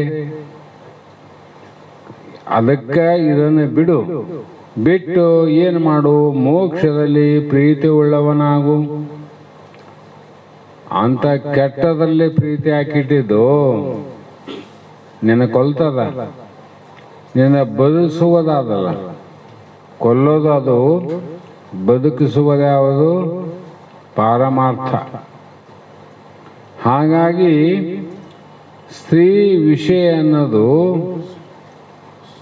ಈ ಸುರೆ ಅಂದರೆ ಹೆಂಡ ಸರಾಯಿ ಎಲ್ಲ ಬಂದು ಇವುಗಳಿಗಿಂತಲೂ ಭಾಳ ಕೆಟ್ಟದ್ದಂತೀವಿ.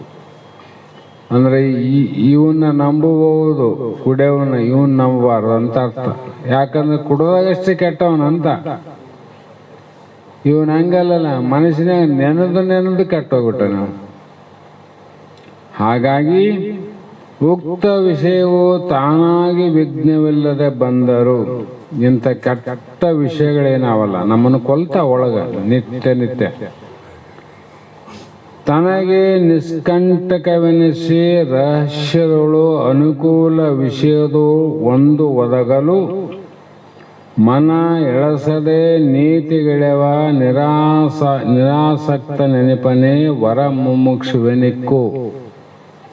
ಇಲ್ಲಿ ವಿಧಿಗಳು ಬರೆದಾರ ಅವರು.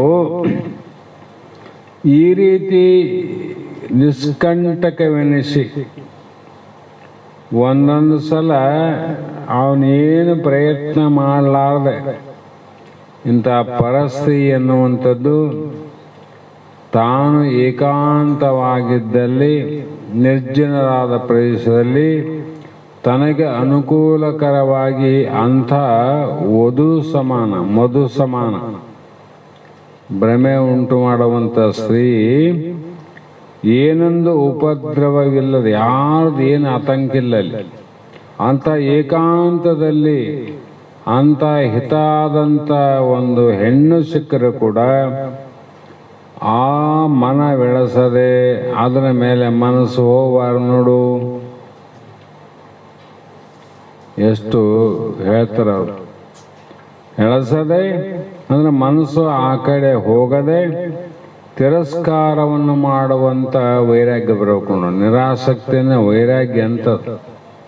ಅಲ್ಲಿ ವಿವೇಕ ವೈರಾಗ್ಯ ಪ್ರತಿಯೊಂದಲ್ಲಿ ಇಟ್ಟರು ನಿಜಗೊಂಡ್ರು. ಶಬ್ದದಲ್ಲಿ ವಿವೇಕ, ಶಬ್ದದಲ್ಲಿ ವೈರಾಗ್ಯ. ಹೀಗೆ ಆಶಾಸಹಿತನಾದವನಿಗೆ ಬಂದ, ಆಶಾರಹಿತನಾದವನಿಗೆ ಬಿಡುಗಡೆ. ಮತ್ತಿಲ್ಲಿ ಆಸೆ ಬಿಡು ಅಂದ್ರು. ಆಸೆ ಬಿಡು ಅಂತ ಹೇಳಿರಿ ವಿನ ವಸ್ತುವನ್ನು ಬಿಡು ಅಂತ ಹೇಳಿಲ್ಲ. ಆಸೆ, ಅದಕ್ಕೆ ಹೆಣ್ಣು ಮಾಯೆಯಲ್ಲ, ಮಣ್ಣು ಮಾಯೆಯಲ್ಲ, ಹೊನ್ನು ಮಾಯೆಯಲ್ಲ, ಮತ್ತಾವುದು ಮಾಯವೆಂದಡೆ ನಿಮ್ಮ ಮನದ ಮುಂದಣದ ಆಸೆ ಮಾಯೆ ನೋಡ ಅಂತ ಅವರು. ನಾವು ಮಾಯೆ ಮಾಯೆ ಮಾಯ ಅಲ್ಲ, ಅದೇನು ಮಾಡಿದ್ರು ಪಾಪ, ನಮ್ಮ ಆಸೆನೇ ಮಾಯ ಮಾಡಿತ್ತು ನೋಡ್ರಿ. ಅದಕ್ಕೆ ಆಶಾಯ ಪರಂ ದುಃಖ, ನಿರಾಶಾಯ ಪರಂ ಸುಖಂ. ಅದು ನಿನಗೆ ಪರ ಅಂದ್ರೆ ಬಹಳ ದುಃಖ ಎದರಿಂದಾಗ್ಯದ ಅಂದ್ರೆ ಇದು ಒಂದೇ ವಸ್ತು ಅಲ್ಲ.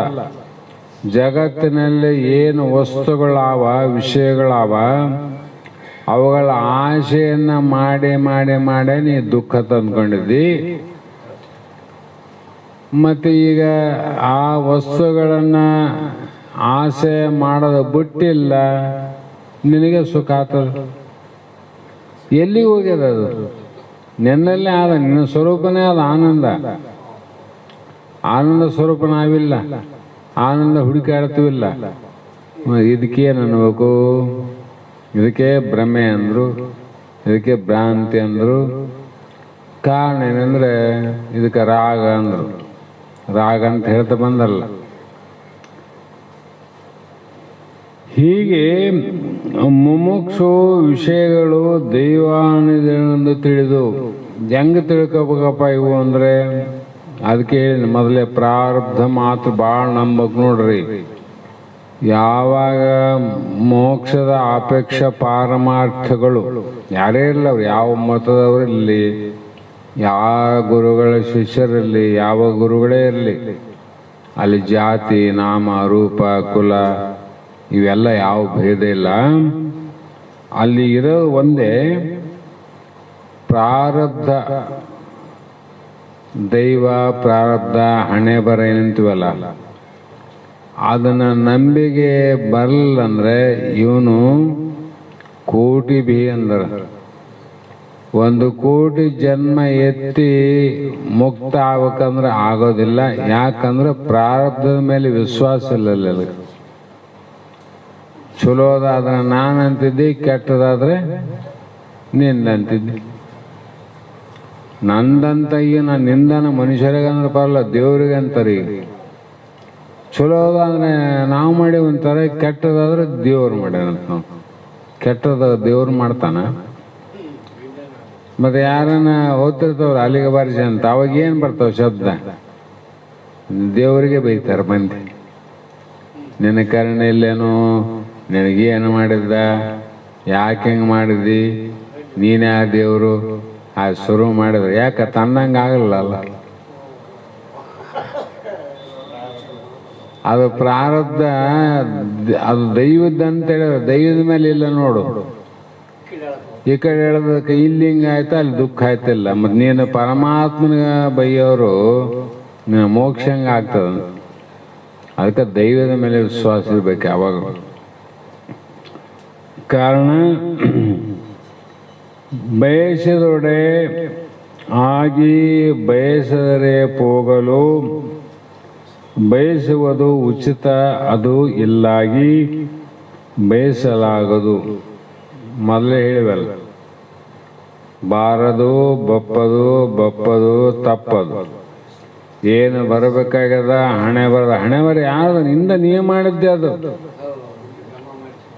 ಇಂದ ನಾವು ಮಾಡಿ ಬಂದೀವಿ. ಅದು ಈ ಜನ್ಮದಲ್ಲಿ ಉಣ್ಬೇಕಂದ್ರೆ ಚಲೋ ಆದದ್ದಾದ್ರೆ ಇರ್ಲಂತೀವಿ, ಕೆಟ್ಟದಾದ್ರೆ ದೇವ್ರು ನಿನಗೆ ಇರ್ಲಂತೀವಿ. ಕೆಟ್ಟದಾದ್ರೆ ದೇವರಿಗೆ. ಆದರೆ ವಿಚಾರ ಮಾಡೋ, ಹಿಂದೆ ನೀ ಮಾಡಿದ್ದೆ, ಇಂದು ನೀನು ಬಯಸಿದೊಡಾಗಿ ಬಯಸಿದ್ರೆ ಬರ್ತದ, ಬಯಸ್ತಾ ಇದ್ರೆ ಹೋಗ್ತದ ಅಂತ ತಿಳ್ಕೊಬೇಡ. ಅದು ಉಚಿತವಲ್ಲಾಗಿ ಹಂಗಿಲ್ಲ ಅದು. ಹಾಗಾಗಿ ಬಯಸಲಾಗದು ವಿಷಯವನ್ನು ನೀ ಯಾಕೆ ಬಯಸಕೋತಿದ್ದಿ? ಬರೋದು ಬರ್ತದಲ್ಲ, ಅದು ಹೆಂಗ್ರಿ ಬರ್ತದಂತ ಸಲ ಕೇಳಿದ ಅಷ್ಟೇ, ಒಂದ್ಸಲ ವಿಚಾರ ಮಾಡೋದು. ಮಾನವನ ಮಾತ್ರ ಈ ಬುದ್ಧಿಯನ್ನ ಕೆಟ್ಟ ಬುದ್ಧಿ ಇಟ್ಕೊಂಡು ನೀನೊಬ್ಬನೇ ಮನುಷ್ಯ ಮಾತ್ರ. ಉಳಿದ 83,99,999 ಜೀವಿಗಳಾವಲ್ಲ. ಅವು ಯಾವನ ಬಯಸವನಿನ ಇದು ಬರಲಿ ಭಗವಂತ, ಇದು ಬೇಡ, ಇದು ಬರಲಿ, ಇದು ಬೇಡ, ಇದು ಬೇಡ, ಇದು ಬರಲಿ ಅಂತ ಏನು ಒಂದಿಲ್ಲ. ಅವು ಎಷ್ಟು ವಿಶ್ವಾಸ ಇಟ್ಟವ ಭಗವಂತನ ಮೇಲೆ ಅಂದರೆ, ಬಾರದು ಬಪ್ಪದು ಬಪ್ಪದು ತಪ್ಪದು ಅಂತ ಅದು ಒಂದೇ ವಿಚಾರವನ್ನ ನಂಬಿ ಬದುಕನ್ನು ಮಾಡೋದಕ್ಕೋಸ್ಕರವಾಗಿ ಅವು ಎಂದೂ ಮನುಷ್ಯನಷ್ಟು ದುಃಖ ಪಟ್ಟಿಲ್ಲ. ಆನಂದದಿಂದ ಹುಟ್ಟಿ ಸತ್ತೋಗ್ಯವು. ಆನಂದದಿಂದ ಹುಟ್ಟ್ಯಾವ ಸತ್ತಾವ. ಅವು ಹೊಟ್ಟೆಗೆ ಹುಟ್ಟಿದವು, ಹಳದು ಸತ್ತನು ಇವಕ್ಕೆ ದುಃಖ ಇಲ್ಲ. ತಾನು ಹೊಟ್ಟೆಗೆ ಹುಟ್ಟಿದ ಸತ್ತನು ದುಃಖ ಇಲ್ಲ. ಏನು ಸಿಕ್ಕರೆ ಆನಂದ ಇಲ್ಲ, ಸಿಗದಿದ್ರೆ ದುಃಖ ಇಲ್ಲ. ಯಾರ ಮುಂದೆ ಬಂದು ಹೇಳಿ ಅವನು ಭಾಳ ತಿಪ್ಪಲಾಗ್ಯದ, ಬಂದು 500 ಕೊಡ ಅಂತ ಯಾರನ್ನ ಕೇಳ್ಯಾವ? ಅಂದರೆ ಎಲ್ಲ ಜೀವಿಗಳು ಭಗವಂತನ ಏನಾದ ಹಣೆ ಬರ ದೈವದ ಮೇಲೆ ವಿಶ್ವಾಸ ಇಟ್ಟವಂತ ಅರ್ಥ ಆಯ್ತಲ್ಲ. ಇಲ್ಲಂದ್ರೆ ನಮ್ಮಂಗ ಅವಕ್ಕೆ ಹೊಲ ಇಲ್ಲ, ಮನೆ ಇಲ್ಲ, ತೋಟ ಇಲ್ಲ, ಹೋಟ್ಲಿಲ್ಲ, ದವಾಖಾನೆ ಇಲ್ಲ, ಏನು ಜಗತ್ತಿನಾಗ ಮನುಷ್ಯಗೆ ಏನಾವ ಅವಕ್ಕೆ ಯಾವಿಲ್ಲ. ಇಷ್ಟೆಲ್ಲ ಇದ್ದವನು ಅಳಕತ್ತೀವಿ, ಏನಿಲ್ದವನು ನಗಕತ್ತೇವಂದ್ರೆ ಯಾರ ದೈವದಿಂದ ಬದುಕಕತ್ತೇವವು? ಪರಮಾತ್ಮನ ಮೇಲೆ ಅವು ವಿಶ್ವಾಸ ಇಟ್ಟು ಬದುಕೈತವ. ಆಗ ಮನುಷ್ಯನಿಗೆ ದೈವದ ಮೇಲೆ ವಿಶ್ವಾಸ ಇಲ್ಲಲ್ಲ. ಅದಕ್ಕೆ ಭಗವಂತ ಇದ ಅಳು ಮಗನೇ ಅಂತ ಅಳು ನೀನು. ಆ ಕಾರಣದಿಂದ ಬಯಸಲಾಗದು ವಿಷಯವನ್ನು ಮುಮುಕ್ಷು ನಿಶ್ಚಯ ಇದೆಲ್ಲವೂ ದೈವಗತಿ ಎಂದು. ಇದನ್ನು ಏನಂತ ತಿಳ್ಕ ಮಾಡೋದಂದ್ರೆ, ಇದೆಲ್ಲವೂ ಕೂಡ ಪ್ರಾರಬ್ಧ ಅಧೀನ. ದೈವ ಅಂದ್ರೆ ಏನು? ಪ್ರಾರಬ್ಧ. ಪ್ರಾರಬ್ಧ ಅಂದ್ರೆ ದೈವ ಅಂದ್ರೆ ಹಣೆ ಬರಂದ್ರೆ ನಸೀಬ್ ಅಂದ್ರೆ ಒಂದೇ ಶಬ್ದ, ಅರ್ಥ ಒಂದೇ, ಶಬ್ದಗಳು ಅನೇಕ. ಹೀಗೆ ಮೋಕ್ಷದ ಅಪೇಕ್ಷೆಯು ಏನೇ ಬರಲಿ ಜೀವನದಲ್ಲಿ ಎಲ್ಲವೂ ದೈವಗತಿ ಅಂತ ತಿಳ್ಕೋಬೇಕು. ಒಳ್ಳೇದು ಮಾಡಿದ್ರೆ ಅವತ್ತು ದೇವ್ರ ಪೂಜೆ ಬಂಡೆ ತೊಳೆಯೋದು, ದೇವ್ರು ತೊಳೆದು ಪೂಜೆ ಮಾಡಿ ಊದಿನ ಕಡ್ಡಿ ಹಚ್ಚೋದು, ಮನೆಗೆ ಏನನ್ನ ಆದಗಳಾಯ್ತು ಹೊಸು ಬಂದು ಬೀಗ ಹಾಕೊಂಡು ಹೋಗ್ಬಿಡೋದು ಮಾಡ್ತೀವಿಲ್ಲ. ಅವು ದೇವ್ರ ಮನೆಗೆ ಬೇಲೆ ಹಚ್ಚೋದೀವಿ ನಾವೇ. ಈಗ ಎಲ್ಲರ ಮನೆಗೆ ದೇವ್ರ ಮನೆ ಉಂಟು ಸಹಜವಾಗಿ, ಎಲ್ಲರ ಮನೆಗೆ ಜಗಿಲಿ ಅಂತಾರ, ದೇವ್ರ ಒಂದು ಫೋಟೋ ಆದ್ರೂ ಇದ್ದೇ ಇರ್ತಾವ ಅವ್ರವ್ರ ಸಂಪ್ರದಾಯ ಪ್ರಕಾರ. ನಿತ್ಯ ಚಂದ ಪೂಜಾ ಪುನಸ್ಕಾರ, ಹೂವೇರಿಸೋದು, ಧೂಪ ಹಾಕೋದು, ದೀಪ ಹಚ್ಚೋದು, ನಮಸ್ಕಾರ ಮಾಡೋದು ಮಾಡ್ತೀವಿಲ್ಲ. ಅದೇ ಮನೆಗೆ ಯಾರನ್ನೊಬ್ರು ಸತ್ರಪ್ಪ, ಅವನು ಮತ್ತೆ ಭ್ರಮೇಂದ್ರ ಇರ್ತದಲ್ಲ, ಗಳಿಗೆ ಕೇಳಕ್ ಹೋಗ್ತಾರ. ಗಳಿಗೆ ಅಪ್ಪ ಅಮ್ಮ ಸತ್ತದ್ದು ಸಮಯ ಹೆಂಗಾದ ಹೇಳ್ರಂದಾಗ ಅವನು ಹೇಳ್ತಾನ, ಇಲ್ಲ ಮನೆ ಬಿಡ್ಬೇಕಾಗಿದ್ದು 3 ತಿಂಗಳ ದೋಷ ಬಂದಂತಾನ ಹೇಳ್ಬಿಟ್ಟ. ಅವನು 3 ತಿಂಗಳ ಮನೆ ಬಿಡ್ಬೇಕು. ಏನು ಮಾಡಬೇಕು? ಬಾಗಿಲು ಹಾಕ್ಬೇಕು, ಬಾಗಿಲಿಟ್ಟು ಬೇಲಿ ಹಚ್ಬೇಕು. ಹಚ್ಚೋತೀವಿಲ್ಲ ಅಂದಮೇಲೆ ದೇವ್ರ ಮೇಲೆ ನಮ್ಗೆ ವಿಶ್ವಾಸ ಅದ, ದೈವದ ಮೇಲೆ ಇಲ್ಲಲ್ಲ. ಹೌದು, ಇಷ್ಟನ್ನು ಮಾಡಿದಲ್ಲವ, ಆತ ಗಳಿಸಿಟ್ಟಂತ ಕೋಟಿ ಕೋಟಿ ಹಣ, ಬಂಗಾರ, ಬೆಳ್ಳಿ, ಕೆಜಿ ಗಟ್ಟಲೆ ಬೆಳ್ಳಿ ಬಂಗಾರ ಅದಾದಲ್ಲ, ಅದು ಆತ ಮಾಡಿದ್ದಲ್ಲಪ್ಪ, ಅದು ನಮ್ಮ ಮನೆಗಿದ್ರೆ ಹೆಂಗಂತ ಕೇಳಿದ್ದೆ ನೀನು. ಆ ಕೇಳಿದ್ರೆ ಅವರು ಹೇಳಿದ್ರು ಕೂಡ ಅವರಿಗೆ ಒಡೆದು ಬರ್ತಾರೆ ಇವರು. ಅಪ್ಪ ಅಮ್ಮ ಹಣ ಅಂದ್ರೆ ಬರಲ್ಲ, ದೋಷ ಮಾಡ್ತು ಅಂತಾರ. ಆ ಹಣಕ್ಕೆ ಯಾಕೆ ಮಾಡ್ಬೇಕು ದೋಷ? ಅದೇನು ಮಾಡೋದು? ಎಷ್ಟು ನಾವು ಕುಟಿಲ ಪ್ರಪಂಚ ಮಾಡ್ತೀವಿ ಅಂದ್ರೆ ದೇವರೇ ಮೆಚ್ಚಂಗಿಲ್ಲ ನಮ್ಮ. ಆತ ಗಳಿಸಿದ್ದ ಇವರಿಗೆ ಚುರ ಆಯ್ತಂತ, ಆತ ಗಳಿಸಿದ ಗಳಿಗೆ ಸುಮಾರಾಗಿ ಮನೆ ಬಿಟ್ರಂತ. ಅವರು ಮನೆ ಬಿಡಂದ್ರೆ ಅರ್ಥ ಏನು? ಸತ್ತಂತ ವ್ಯಕ್ತಿಯ ದುಃಖವನ್ನ ಮನಸ್ಸಿನಿಂದ ಬಿಡುವಂತ ಅರ್ಥ ಮಾಡ್ಬೇಕಾದ್ರು. ಮನೆ ಬಿಡಂದ್ರೆ ಏನ್ ಅರ್ಥ? ಮನಸ್ಸಿನಾಗ ಬಿಡು, ಹೌದಾ ಇಲ್ಲ? ಮನಸ್ಸಿನಾಗ ಬಿಟ್ರೆ ನೀನು ಸುಖ ಆಗ್ತದ. ಮನೆ ಅದು ಮೊದಲೇ ಬಿಟ್ಟು ಹೋಗ್ಯದ, 8 ತಾಸಿನಾಗ ಬಿಟ್ಟು ಹೋಗಿಬಿಡ್ತದ. ನಿನ್ನ ಮನಸ್ಸಿನಾಗಿತ್ತಂದ್ರೆ ಅದು ಬಿಡು. ಅದು ಬಿಡ್ಬೇಕಾದ್ರೆ ಮತ್ತೆ ವೇದಾಂತಕ್ಕೆ ಬರಬೇಕು. ನಮ್ಮಪ್ಪ ಸಾವಿಲ್ಲ, ನಮ್ಮಮ್ಮ ಸಾವಿಲ್ಲ, ನನಗೆ ಸಾವಿಲ್ಲ, ಜಗತ್ನಾಗ ಯಾರಿಗೆ ಸಾವಿಲ್ಲ, ಎಲ್ಲರೂ ಪರಬ್ರಹ್ಮ ಸ್ವರೂಪ ಅಂತ ಜ್ಞಾನ ಆದಾಗ ಮನಸ್ಸಿಂದ ಕಿತ್ತದ. ಅವೇನು ಸೂತ್ರಗಳು ಸಾಮಾನ್ಯ ಎಲ್ಲ ವಿಚಾರ ಮಾಡಲಾರ್ದೆ ಅವರಷ್ಟೇ ಹೇಳೋದು, ಇವ್ರು ಇಷ್ಟೇ ಸಾಕು. ಇವ್ರಿಗೂ ಆ ಮಟ್ಟಕ್ಕೆ ಹೋಗಿ ತಿಳಿಯೋದು ಇವ್ರಿಗೆ ಬೇಕಾಗಿಲ್ಲ. ಆ ಮಟ್ಟ ಹೇಳೋದಂತ ಅವ್ರಿಗೆ ಗೊತ್ತಿಲ್ಲ. ಅವ್ರಿಗೆ ದುಡ್ಡು ಬೇಕಾಗ್ಯದ, ಇವು ಸ್ವಲ್ಪ ತಾತ್ಕಾಲಿಕ ಊದಿನ ಕಡ್ಡಿ ಕಾಯಿ ಮಂಗಳಾರತಿಗೆ ದೋಷ ಹೋಗ್ಬೇಕಾಗ್ಯದ. ದೋಷ ಎದ್ರೆ ಹೋಗ್ಬೇಕು, ಊದಿನ ಕಡ್ಡಿ ಕಾಯಿ ಮಂಗಳಾರತಿಗೆ ಹೋಗ್ಬೇಕು. ಶಾಸ್ತ್ರ ಕೇಳಿ ದೋಷ ಹೋಗೋದಲ್ಲ ಇದು. ಅವ್ರಿಗೆ ಅದೇ ಸಾಕು, ಇವ್ರಿಗೆ ಇದೇ ಸಾಕು. ಅದೇ ಜಗತ್ನಾಗ ಎಲ್ಲಿ ನೋಡು ಅಲ್ಲೇ ನಡೆದ ನೋಡು, ಎಲ್ಲನೂ ನೋಡು. ಇವತ್ತು ನಮ್ಮ ಮನೆ ಮುಂದೆ ಇಲ್ಲಿ ಕಾಂಕ್ರೀಟ್ ಹಾಕಕ್ಕೆ ಬಂದಿರು ಪಾಪ, ಎಲ್ಲರ ಆಗತನ ಮುಗಿತ. ಆದ್ಮೇಲೆ ಬಾಳೆಹಣ್ಣಿದ್ವು, ಬರೀ ಒಂದೊಂದು ತಗಾರಂದ್ವಿ. ಹೊರಗೆ ಕುಂತ ನಾ ಬಾಗಿಲು ಹಾಕಿದ್ದೆ, ಶಬ್ದ ಬಾಳತ್ತಲ್ಲ, ಒಳಗ ಬರೀ ಅಂದಾಗ ಇದು ನೋಡಿ ದಿಕ್ಕಮುಖ ಆದ್ರ ಅವರು. ಅಂದ್ರೆ ಇಲ್ಲಿ ಏನೋ ವಿಶೇಷ ಆದಂತ ಸಹಜವಾಯ್ತೈತ ನಾವು. ಇಲ್ಲಿ ಏನನ್ನ ಹೇಳೋದು ಕೇಳೋದು ನಡೀತಾನಪ್ಪ ಅಂತ ಕೇಳಿದ್ರು. ಹೇಳೋದು ಕೇಳೋದು ನಡೀತದ, ಹೇಳೋದು ಕೇಳೋದು ನಡೀತದ. ಆದ್ರೆ ನೀವು ಹೇಳಿದ್ದು ನೀವು ಕೇಳೋದು ಇಲ್ಲಿ ಹೇಳೋದಲ್ಲ. ಗೊತ್ತದ ನೀವು ಏನು ಕೇಳ್ತಾರಂತ, ಅದನ್ನ ಇಲ್ಲಿ ಹೇಳೋದಲ್ಲ. ಅಲ್ಲಿ ಶನಿವಾರ ಗುರುವಾರ ಅಲ್ಲಿ ಹೇಳ್ತಾರ, ಅವು ವಾರ ಹಿಡ್ದು ಹೇಳುವವ, ನಾವು ವಾರ ಬಿಟ್ಟು ಹೇಳ್ತೀವಿ. ಅದಕ್ಕೆ ಇದಕ್ಕೆ ಸಂಬಂಧ ಬರಂಗಿಲ್ಲ ಅಂತ ಹೇಳ್ಬಿಟ್ಟು ನಮಗೆ ಆ ವಾರ ಇಲ್ಲ, ತಿಥಿ ಇಲ್ಲ, ಅಮಾವಾಸ್ಯೆ ಇಲ್ಲ, ಉಂಡಿವಿಲ್ಲ. ಅಲ್ಲ ವಾರಗಳಿರ್ತವೆ. ಮಂಗಳವಾರ ಒಂದು ದೇವರಿಗೆ, ಶನಿವಾರ ಒಂದು ದೇವರಿಗೆ, ಅಲ್ಲಿ ಹೋಗ್ಬೇಕು ಅಂತೇಳಿ ಪಾಪ ಬಂದು ಇಲ್ಲಿ ಎಲ್ಲರೂ ನಮಸ್ಕಾರ ಮಾಡಿ ಹಣ್ಣು ತಿಂದು ಹೋದ್ರ ಆಪರ್ಸ ಬೇರೆ. ಜನಕ್ಕೆ ಏನು ಬೇಕಾದ್ರೆ ನೋಡಿದ್ರೆ ಅದೇ ಆಕರ್ಷಣೆ ಆಗ್ತದೆ. ಜಗತ್ತು ಮುಚ್ಚಿಬಿಟ್ಟದ. ಅವ್ರೇನು ಎಂದು ಬಂದಿಲ್ಲ, ಏನು ನಡೀತದಿಲ್ಲ, ಏನಿಲ್ಲ. ಒಂದು ದೇವ್ರು ನೋಡಿದ್ರೆ ಯಾರನ್ನ ಅಂದ್ರೆ ಏನಾದ್ರು ಹೇಳ್ತಾರೆ. ಅದೇ ತಗೊಂಬಿಡೋದು ಬಹಳ ಮಂದಿ. ಹಾಗಾಗಿ ಇಲ್ಲಿ ಬಯಸದಿದ್ದೊಡೆ ಸುಖಬಹುದು, ಬಯಸೇ ದುಃಖಮಯ, ಅದರಿಂದ ಅಖಿಲಾರ್ಥವ ಬಯಸಲಾಗದು. ಮುಮುಕ್ಷು ಎನಿಪನು, ಅದು ಶಾಸ್ತ್ರಚಯದ ಅನುಮತವಿದು ಪ್ರಿಯತಮೆ. ವಿಷಯಗಳನ್ನ ಬಯಸುವುದರಿಂದ ನಿನಗ ದುಃಖ ಆಗ್ತದ, ಬಯಸದಿದ್ದೊಡೆ ಸುಖ ಆಗ್ತದ. ಅದಕ್ಕೆ ಎಲ್ಲ ವಿಷಯಗಳನ್ನ ಬಯಸಿ ನೀ ದುಃಖವನ್ನ ತಂದ್ಕೋಬೇಡ. ಬಯಸಿನೇ ದುಃಖ ಆಗಿದೆ ನಮಗ. ವಸ್ತುವಿನಿಂದ ಏನಾಗಿಲ್ಲ.